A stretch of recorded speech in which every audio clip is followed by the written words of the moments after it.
So there it is. Good.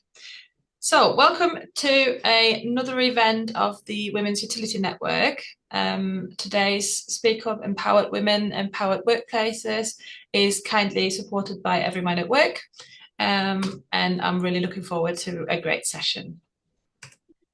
My name is Julia Stichling. I'm one of the WUN advocates, and I'm also managing director at R2M. And I've been part of the Women's Utility Network for 2.5 years now.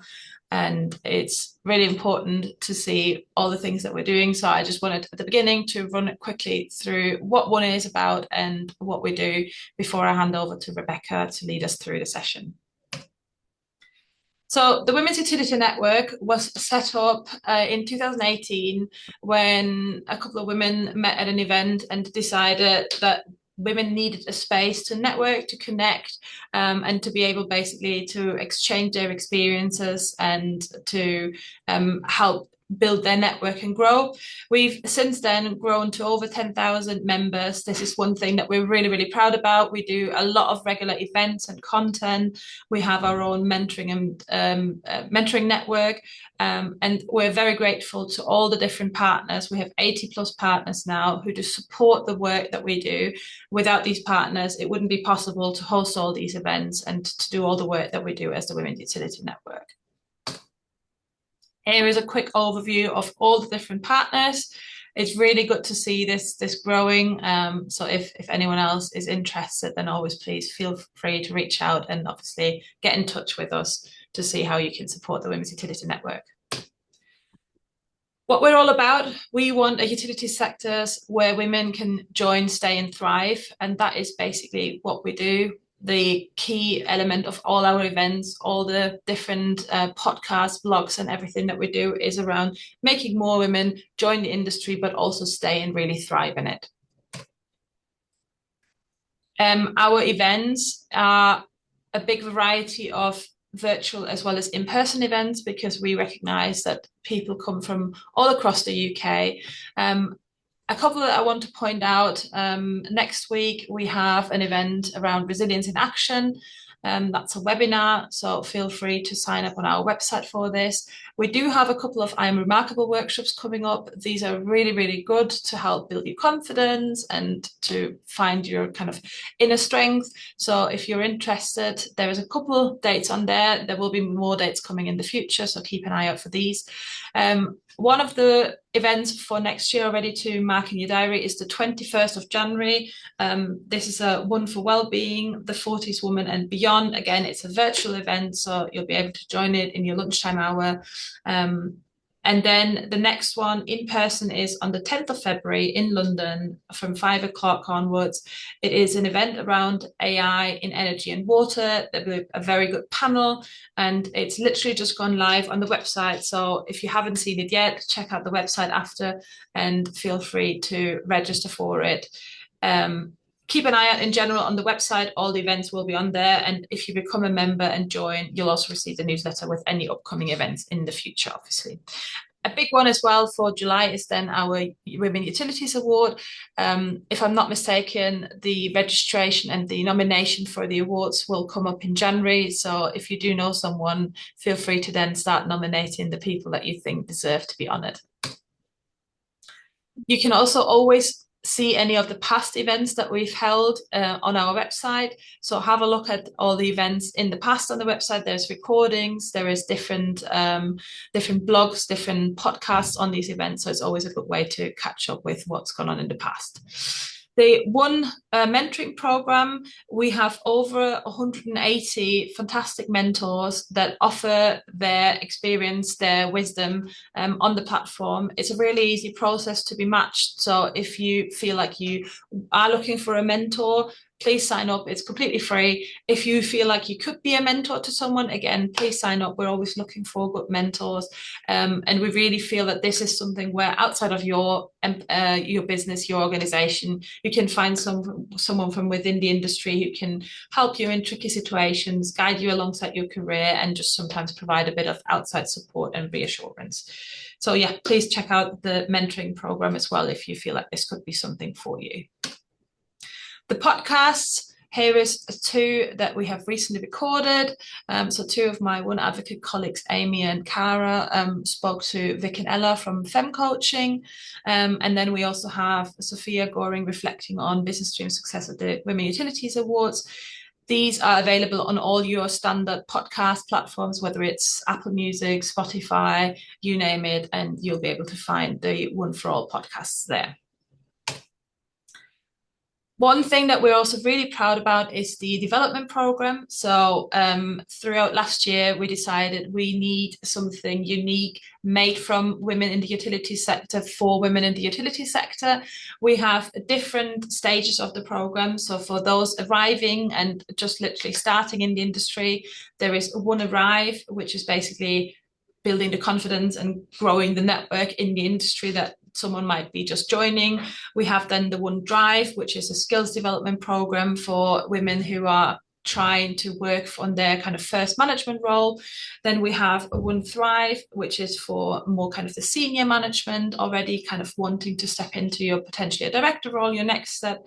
And then obviously we have a cooperation as well on an MBA program. So that would be the WUN Strive. If you are interested, then please get in touch with ideally Karen or Helen, obviously, from the WUN. But if you want to have more information, go on the website and we will be able to then obviously help you and point you in the right direction.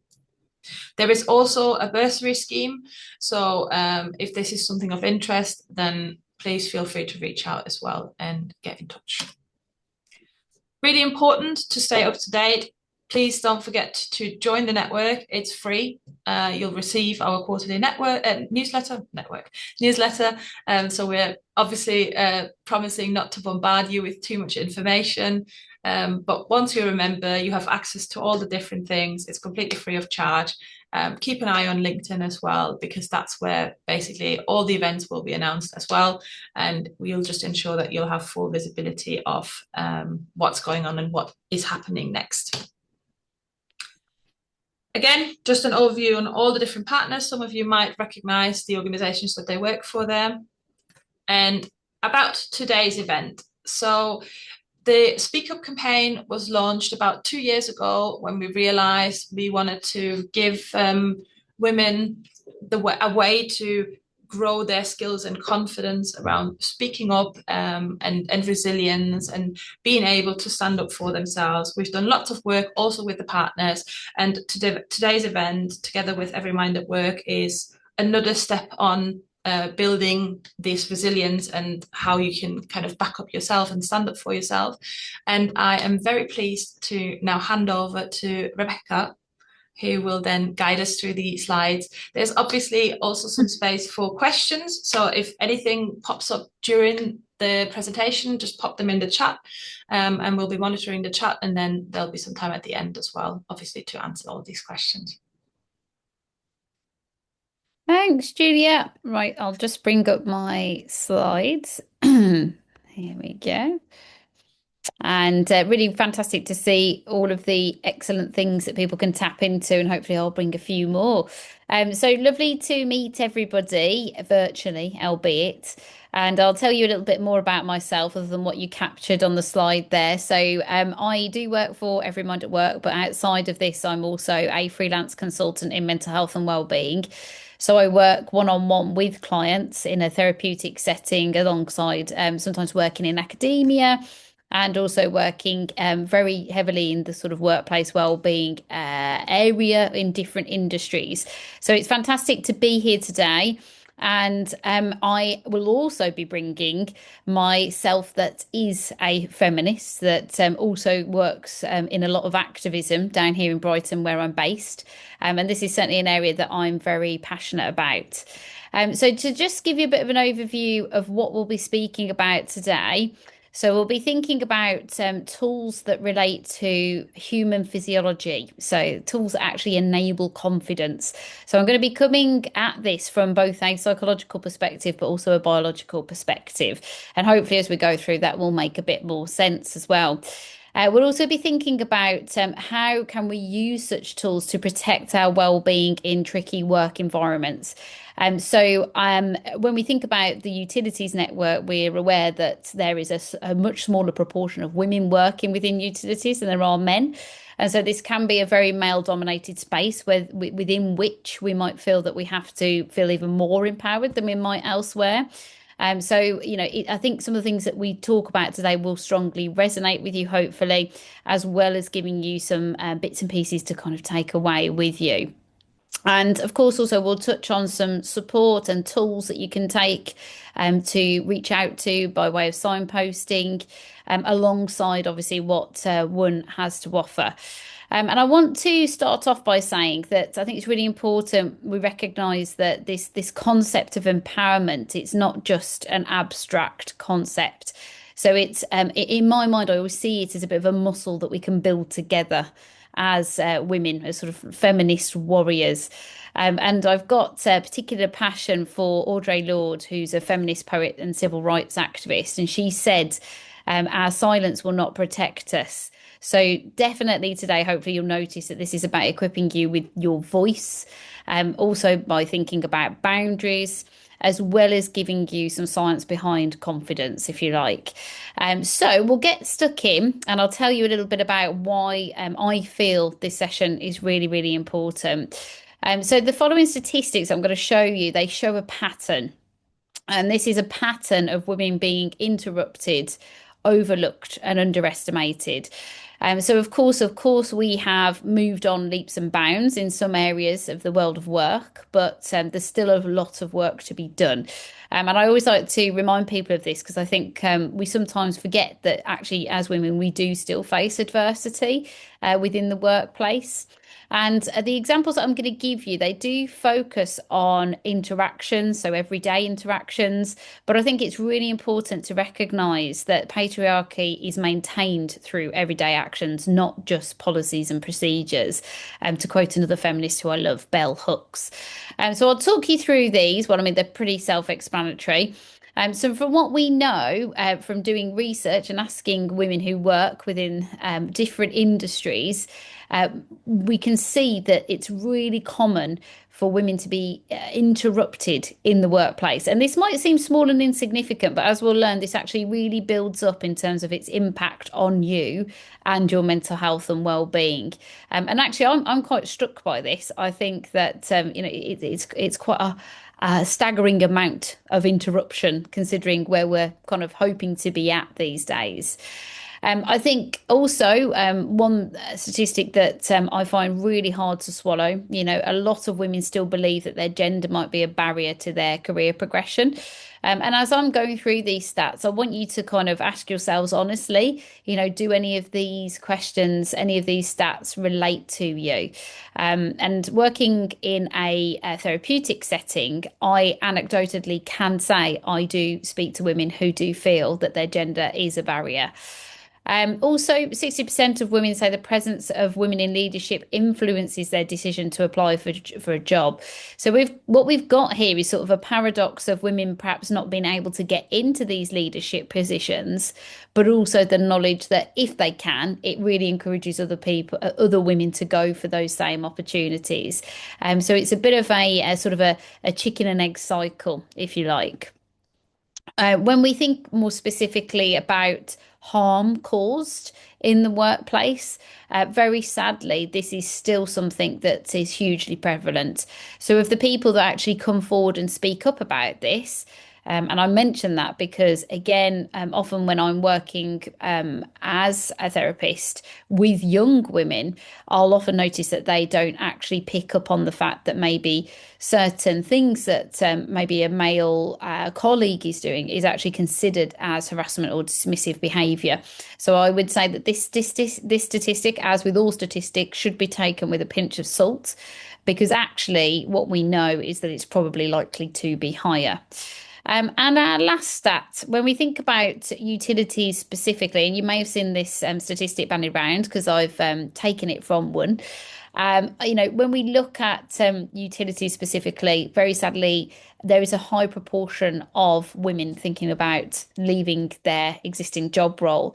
And having worked within different realms, different industries, as I say, I often see the impact of the patriarchy and sort of the inequality that we face as women at work, also affecting other industries that are maybe akin to utilities, so things like construction as well.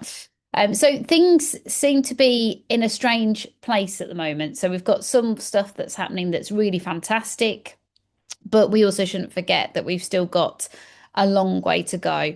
And just as anybody who sits within the strands of inequality for whatever reason, women are a part of that. And we are therefore on a back foot because we face adversity. So we'll talk a little bit more now about this idea of building confidence and having a voice. And I also want to talk to you about something known as psychological safety. So I'm sure that probably some of you have come across this idea of psychological safety before. Just in case you haven't, it's a word that I feel like is, or a phrase that's getting used quite a lot within the industry that I work within now. And essentially, the key pillars of psychological safety are candor, or in other words, being open and honest, vulnerability, and authenticity. And the argument here is just as we've prioritized physical health and safety within the workplace, we now also have to prioritize psychological safety. And I'm sure some of you are sitting here thinking, well, shouldn't we have done that forever? Well, yes, absolutely. But the steps towards physical health and safety, or just health and safety, started to happen around about 100 years ago. But actually, we've only started to become used to talking about psychological safety very recently. So for women, I would argue that psychological safety isn't a luxury. It's literally a tool that enables us to perform. And that's because when any human, but in the example of women, don't feel safe, the brain's language and logic systems start to switch off. So essentially, what we're saying here is if you're not feeling psychologically safe at work, or if you don't feel that you can be who you are, so authentic, if you don't feel you can be vulnerable, if you don't feel that you can be open and honest, then you are going to find that that means you're probably tending towards being in a bit more of a fight or flight state when you're having certain experiences at work. And the tricky thing about this is that we know that when we're not feeling in our sort of eat, sleep, digest, rest state, we start to shut down, we might freeze, or we might indeed fawn. So you've obviously, I'm sure, heard of the fight or flight response. Well, the extra elements to that we don't very often speak about are indeed freeze and fawn. And what's quite interesting about the notion of fawning is that this is a word that we now use to sort of describe people pleasing. And I definitely come across plenty of people pleasers in the therapy room. So if you know yourself to be one, what's interesting about that is fawning or people pleasing is actually an action taken to avoid confrontation. So it's, in a sense, a part of fight or flight because, again, we're trying to get away from the danger by avoiding that confrontation. And what's really tricky about this is that as humans, we're hardwired to become quite habitual with things that we do. And I'm sure some of you in the room know that to be true for yourselves. We all have bad habits. Well, interestingly, self-doubt can also become a bit of a physiological pattern. We start to build almost automatic ways of thinking. Of course, across your lifetime, you have experiences that then go on to sort of give you these automatic ways of thinking. So what we're sort of saying here is that chronic stress literally rewires neural pathways or brain pathways. And so when we look at this example of unexpressed tension. So say, for example, if we're fawning, we're people pleasing, we're not speaking up about our truth, then actually that can directly lead to stress hormones like cortisol, and it can really start to impact how we are in ourselves, how we put ourselves forward, how we're feeling as well. And it's important to note that every microaggression that we experience can have an impact on us this way. And when we start to think a little bit about this concept of inequality, And this idea of microaggressions and, just literally things that are happening on maybe more of a micro level, we have to take into consideration that that has a cumulative impact. So when we think about what those micro levels might be, you might be thinking about tone that's used, maybe in a meeting. You might be thinking about the timing, so if someone's talking over you, having an opportunity to speak up, feeling like you can. And obviously, some of these examples, they are systemic, but also what's important to note is that they have a real neurological impact that we probably don't even think about. So in a sense, as they're happening, our brain is literally sort of tracking safety before we decide to interject, or rather not interject.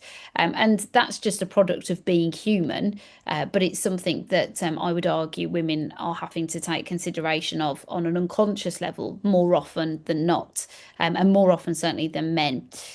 So when we look at this, it's going to mean that all of these little instances that are building up into that cumulative impact are sending a really strong signal to the nervous system, which essentially says, play small to avoid threat. Yeah.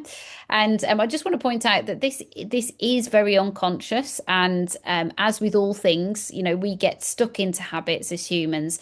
And certainly in the therapy room, it's my job to help people to see maybe behaviors that they wish they could alter, and to kind of ultimately understand what route led to these behaviors. And that takes a long time to unpick. And what's really sad is that the experiences that we're talking about here, that we might need to unpick, are literally happening in the workplace. So just to explain a little bit more about how things work behind the scenes. So I'm sure we might have some people in the room that perhaps have indulged in the chimp paradox. It's a very popular book, I tend to find. And the chimp paradox often talks a lot about the chimp brain, which is responsible for the fight or flight mechanisms that I've talked through there. And interestingly, we also have, if you like, a human bit of the brain, and that is the prefrontal cortex, which sits here. So the prefrontal cortex is really important because it's what enables us to have clarity, to be able to think usefully, do all of these wonderful things that it is to be human. But if actually we're feeling under threat, even on a micro level, actually any of our thinking can start to be bypass the human part of the brain, the prefrontal cortex, and start to sort of solely go through the fight or flight, or the chimp part of the brain. And so that stops us from operating on a performance level that we might otherwise want to. And I think what's really interesting about this is looking at the history of psychology. Historically, we can see that this has almost been mistaken for being a female personality, and we do not have to go back too far to see, in fact, only 60 years ago, that women were still being incarcerated for experiencing hysteria, which was essentially anxiety at the time. And if you think about it, 60 years is a drop in the ocean. So really, it's no surprise that there is still some sort of fallout for these sort of misogynistic practices, an echo of them almost, that come into our world of work. So in a bit of a summary, what I'm aiming to put across here is that we don't lack confidence as women. I'm sure actually some of you, as I'm talking through this in the room, you might be sitting there thinking, oh, actually, I don't necessarily resonate with this. What I would say is, don't forget, a lot of this happens on an unconscious level. But we don't lack confidence. It's just that we lack the environments that support us to have a voice very often. So it's really important that we take that on board. And just as with any adversity faced by anybody that sits in a strand of inequality, we should always be making sure that that individual has a bit of a leg up, so to speak. So similarly, we should be making environments where it feels psychologically safe as a woman to speak up.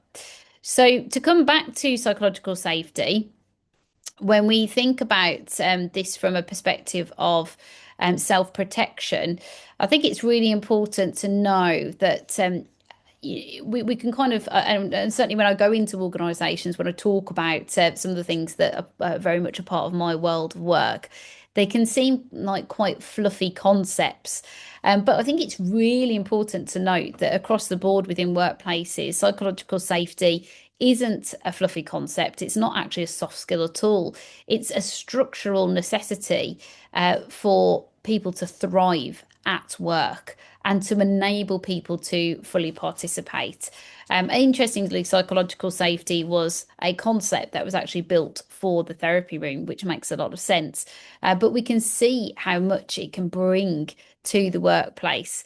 For example, if I'm feeling that I can speak up, not only am I going to speak up about how I am, I'm also going to be bringing innovative ideas to the table. I'm going to feel that I've got the power to whistleblow, and I would argue that as women, we often have to work extra hard to find psychological safety. So, in conclusion, women don't speak up less because we're not as capable, but it's because the social and neurological cost of speaking up is higher. And this directly feeds into what it is to be a woman on an instinctual level, if you like. So we're consciously aware, particularly within the world that we exist today, of threat that might be upon us. So I'm going to move on now to talk a little bit more about some ways that we can start to support ourselves to feel more empowered.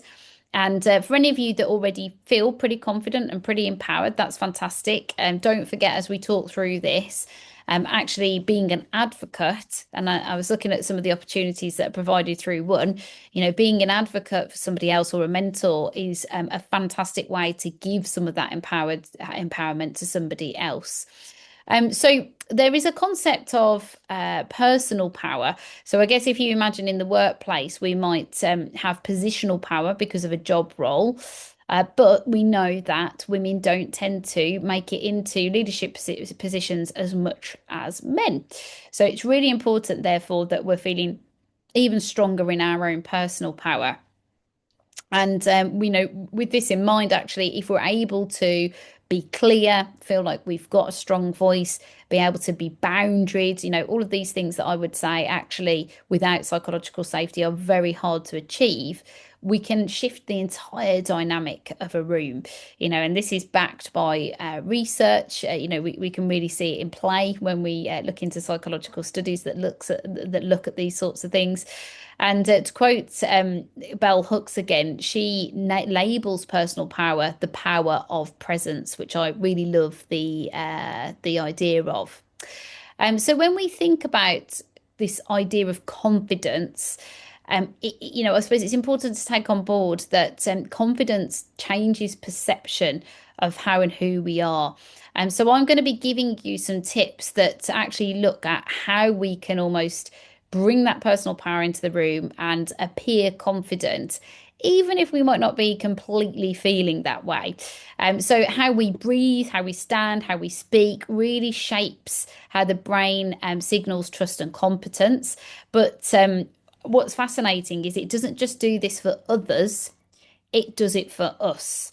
So I do a lot of confidence training with people. So outside of working one-to-one with clients, I also do confidence building workshops. And one of the tools that I often give to people before they go into an interview is I recommend that they go and stand in a toilet cubicle and pretend to be an almighty bear. And if they can, let out a bear roar. And you might be sitting here thinking, why on earth would that have an impact? Well, it's because actually that signals to the body and brain, oh, okay, that's what we're doing. We're being big like bear. And again, there's research to back this up. So in a sense, what we're saying here is how we are in our physical presence can impact not only those in front of us in terms of how they see us, but also how we are experiencing ourselves. So we'll have a little look at some more ways within which we can do this. So I suppose important to point out that these tools, they're not about being louder. Actually, they're tools that are founded in being more grounded, but still being able to have an impact. And for me, this is quite important because we're not aiming to be another aggressive man in the room. We're aiming to be really grounded and calm, which actually has an even bigger impact. So thinking about posture, this idea of being big like bear.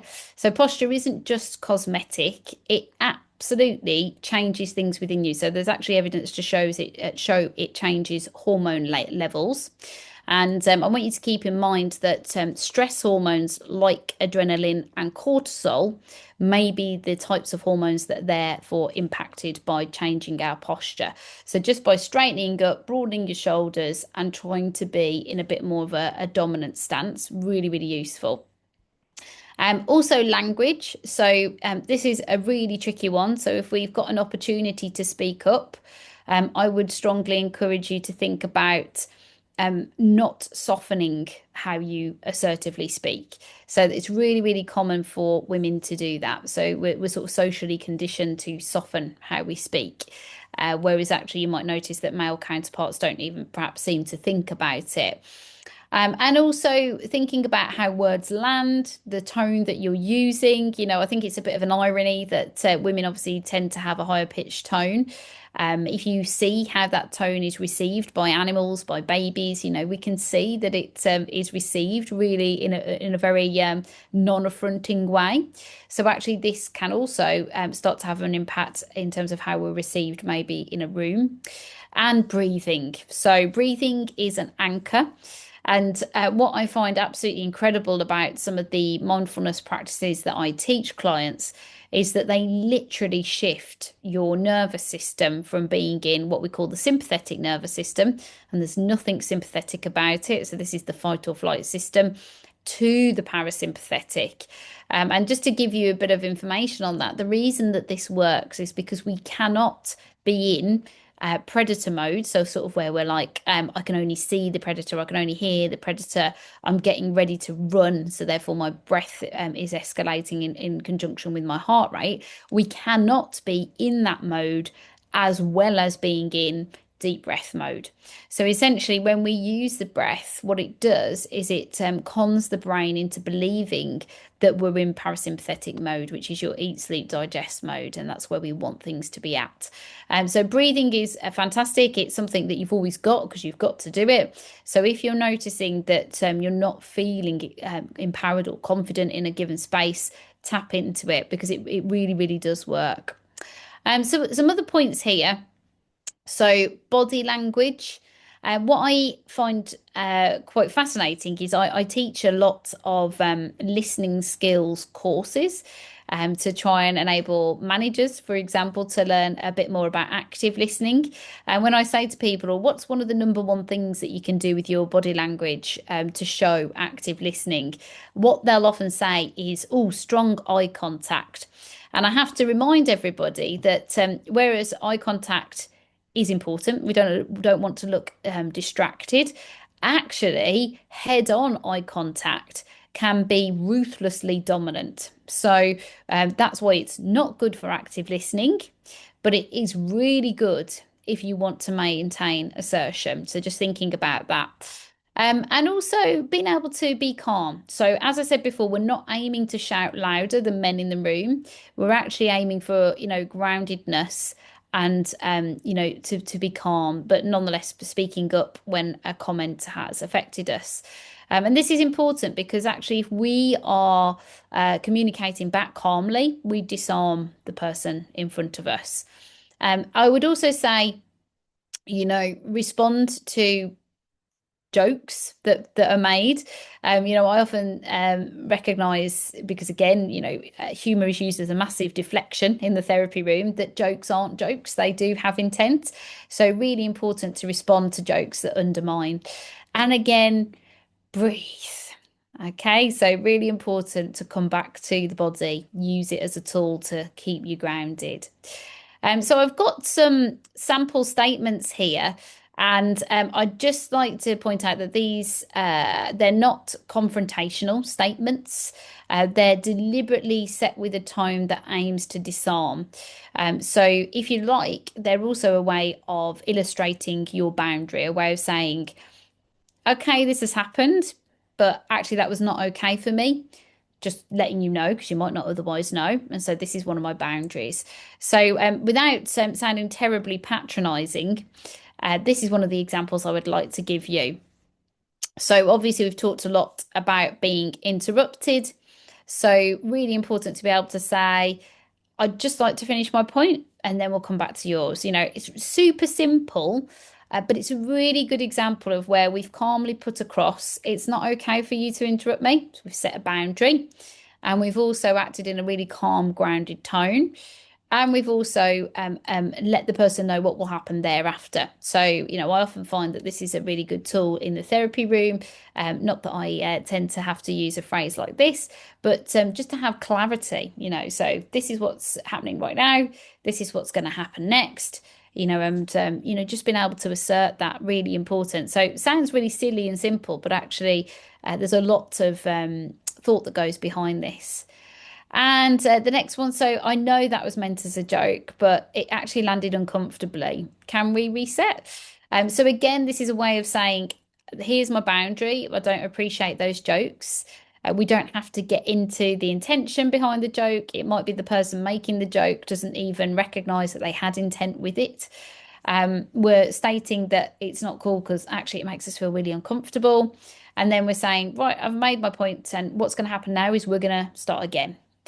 So just two really simple things. But for me, when I work therapeutically, one of the biggest things that often comes up is setting boundaries. And so how we sort of articulate ourselves is huge with respect to that.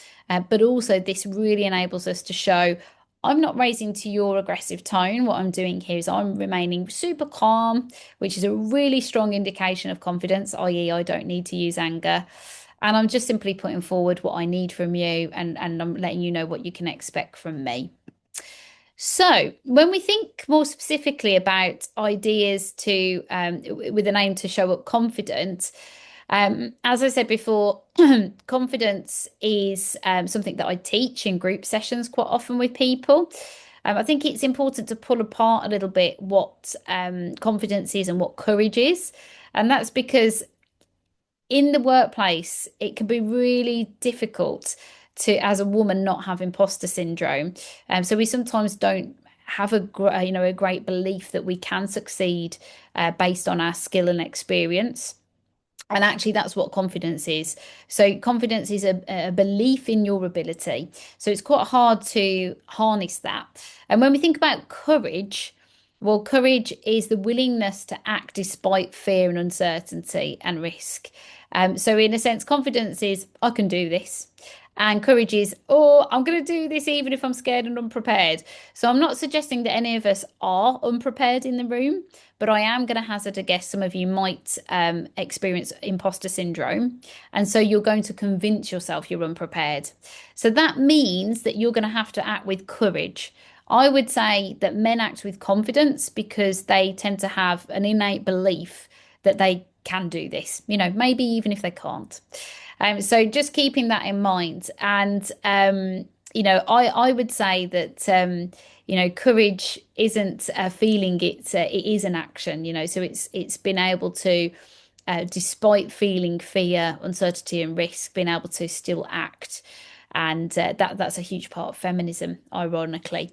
So thinking a little bit about some of the items on the slide here, really okay to pause before you respond. So sometimes we can feel very put on the spot, especially if someone's been very assertive, maybe even marginally aggressive with us.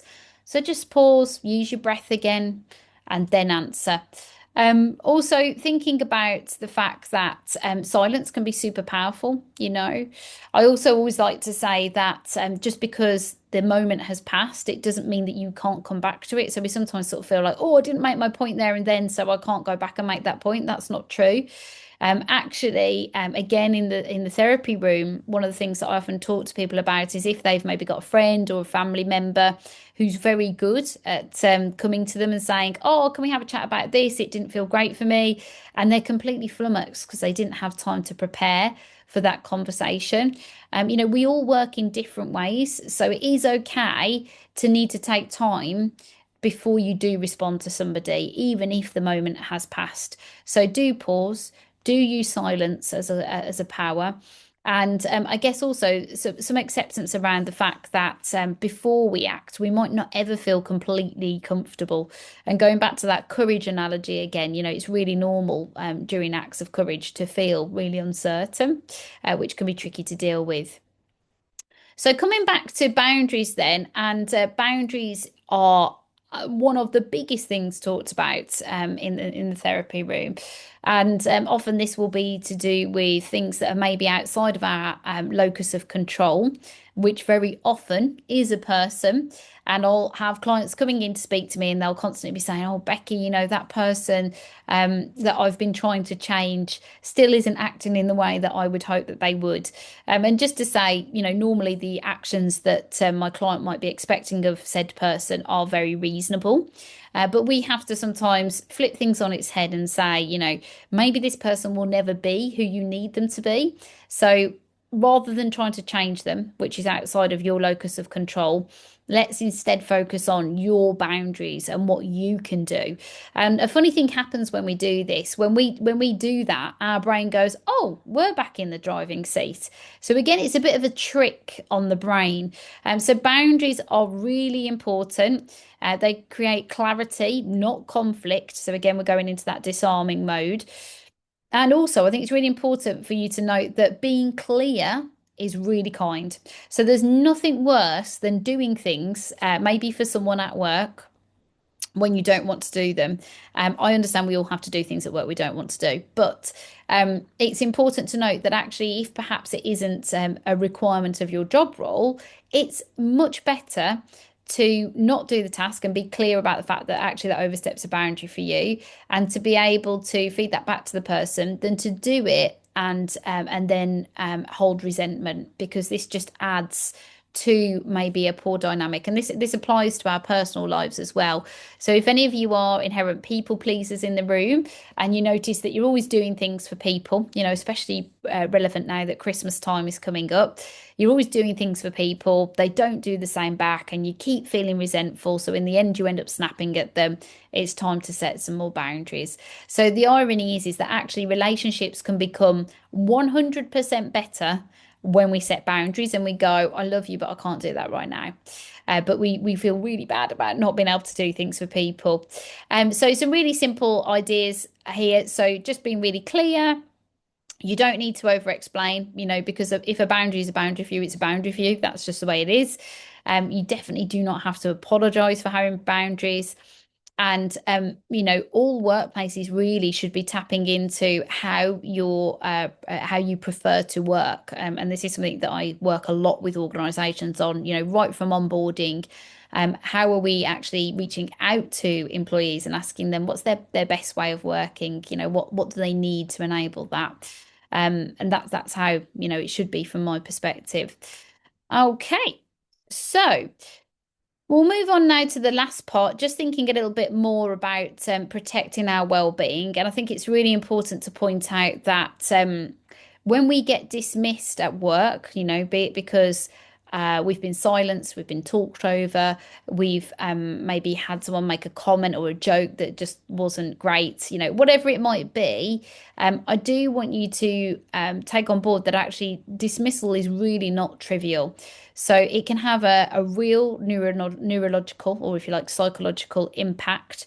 It can change everything as a result of that. So it can make us feel really not okay in terms of mood. It might even go on to affect your sleep. You might be constantly thinking about it. So even if we're managing to stay polite, in a sense, what's happening here is our body's keeping the score. It's holding on to the impact of that and how it felt, which is not great. So essentially what's happening underneath the surface is that when we're dismissed, that stress response kicks in again. Those stress hormones, adrenaline and cortisol, are kicking in again. And I just want to say, adrenaline is a super powerful substance. It's literally what we use to restart hearts. So when we're being put into situations that bring it up, that's really tricky for us. And of course, it can cause us to feel very vigilant, our heart's racing. So essentially, our survival wiring is kicking in. And I think what's quite interesting about this is when we're dismissed, when we are made to feel like we're not part of the group, that's literally how the brain sees it. And as an animal, there is no bigger threat to us than not being able to be part of our group. That is solely what we live for, especially given that we are a cooperative species. So very important to remember that you should be looking to have some form of recovery, even though that might sound a bit over the top after you've had difficult moments like this at work. One of the biggest ways that we can feel empowered is to speak up, but equally, if that perhaps doesn't go well, or if perhaps we're already thinking about moments within which we're feeling a bit downtrodden, this can have a really, really big impact on us. And it's important to therefore do something about that. But the good news is every time we do practice this kind of new way of being, we start to strengthen these new neural circuits, these new ways of working. So if you do feel impacted after a moment at work that maybe fits akin to some of the things that we've spoken about today, very important to try and find a way to regulate, so however you usually do that for yourselves. Maybe think about debriefing with a colleague, so someone that's safe, having a chat about the experience. I think that's really important. And I would also lean towards some more traditional strategies that I talk about in all of my training. So I'm a really big fan of always having proactive strategies that I do regularly. And these can reap rewards in moments like this. And I just wanted to talk to you very briefly about some of my top strategies that I promote to clients. So journaling. And this doesn't have to be sort of writing in Dear Diary every day. In fact, actually, I've got some clients that create an A4 sheet of paper, divvied up into 30 sections. So a section for each day of the month. And all that they simply do is pop a tick or a cross and a few bullet points or maybe a sentence, just sort of saying what happened for them on that given day. And this really helps us to kind of track mood, to look back, so it's a good way of getting it out. I tend to journal by writing things down every 3 weeks, a little bit more formally in a journal. Gives me a good laugh when I look back and I recognise all the things I worried about that never actually happened. Also going back to the concept of breath work, so anything mindfulness related, it does not have to involve sit down cross-legged meditation. So that's the biggest myth going. In fact, actually, mindfulness is just about being in the moment and taking notice. So actually, for some of you, that could be something as simple as going for a walk in nature. And also, lastly, boundaries. So we've talked about them a lot throughout the training. And if any of what I've said has resonated with you, please do go away and have a little bit of a think about it. So just to finish off with a few mentions of some useful signposting. Of course, knowledge is power. So do go away and map out a bit of a support network if you haven't already done so for some of the things that we're talking about today. Not necessarily for you, but maybe for your female counterparts at work. So really nice to be able to confidently say to someone, oh, have you heard of X, Y, and Z? And one of the things that I always strongly point out is remember if something is happening at work, if it's not written down, it counts for nothing. That might not entirely be true, but it's really, really important to make a note if you start to notice that things are kind of regularly happening at work that are not appropriate. So because of the world of work that I exist within, working in workplace wellbeing, I'm often speaking to individuals from people services or HR. And, documentation is really essential. And of course, we've got ways today to prove that we actually documented X, Y, and Z on a specific date. And of course, it also helps us to maintain a log of any patterns, particularly patterns of behaviour, if we've got a particular individual at work that's problematic. And just outside of thinking about work specifically, I just wanted to point out some other support that I always recommend. So the Hub of Hope is actually absolutely fantastic. It's the first digital resource that we've ever had access to that has all of the mental health services in the UK on it. From the public sector, charitable sector, and the private sector. So definitely check that out. Also, if anything that I've talked to you about today has resonated, one of the best ways to explore this is through therapy, and you do not have to be ill to see a counsellor or a therapist, despite popular belief. So, the British Association for Counsellors and Psychotherapists offers a search tool that you can look for a therapist on.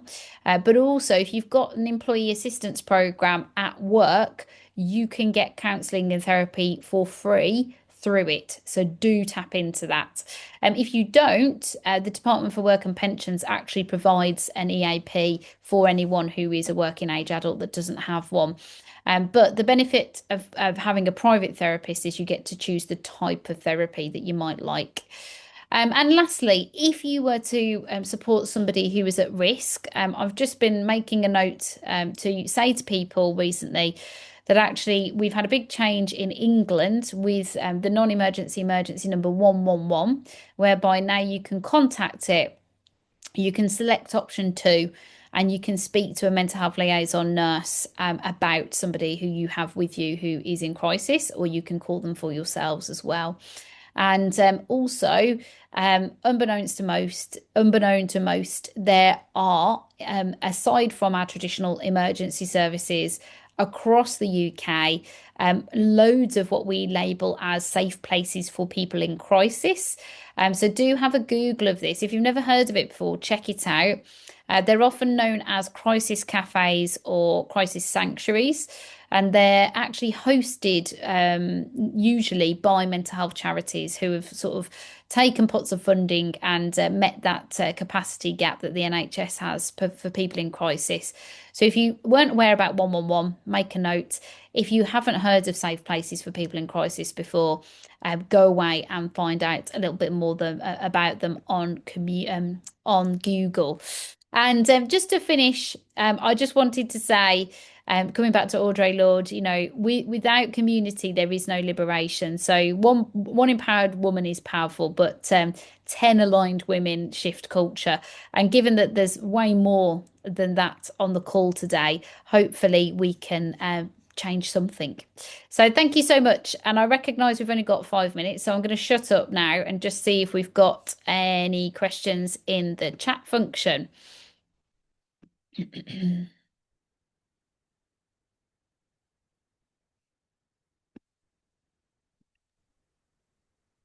Hi, Rebecca. We don't have any questions yet, but we've got a few minutes. So if anyone's got any questions, if they want to either pop their hand up or pop something in the chat, then we can take some questions.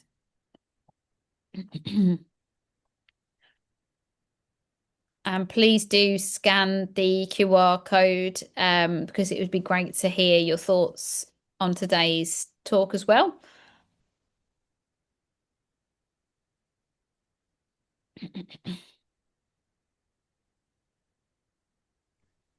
This is more of a reflection than a question, so I hope that's okay. But thank you very much for that session. It's definitely kind of not hit some nerves, but very close to kind of some experiences I've had, and I know some other people have had. But just one like big takeaway for me was I'm going to use some of those statistics at the beginning and kind of put them into a belonging moment in our team meetings. I think they're really impactful. And I'm also I have like a separate kind of role we're on the Young Energy Professionals Steering Committee. And I'd love to kind of bring some of this into the work that we do there and the events and the comms that we do there as well. So yeah, just a big thank you for kind of putting some attention on it, and yeah, hopefully we can use it going forward. So thank you. No problem, Emily. Thank you.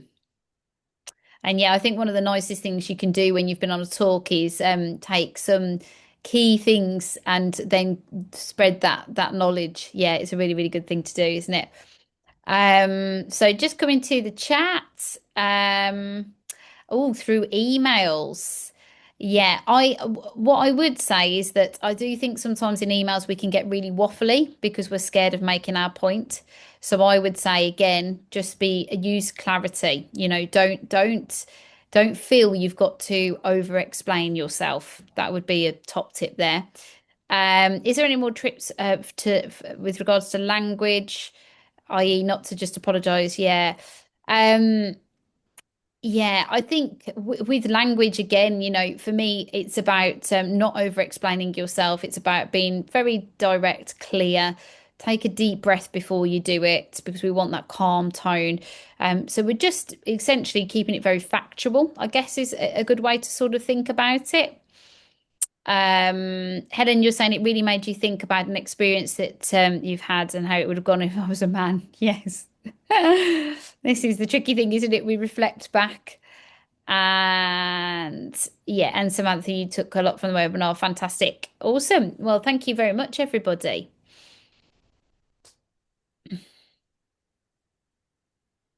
Don't know if Julia's still there, but yeah, just want to say thank you very much, Rebecca, on behalf of WUN for hosting that session today. It was really valuable, and just looking in the chat now, there's already some great feedback. So thank you ever so much, and thank you everyone for dialing in and joining us today. And I hope you took a lot from that call today, and can take some things back personally, and also to share with your colleagues and your networks.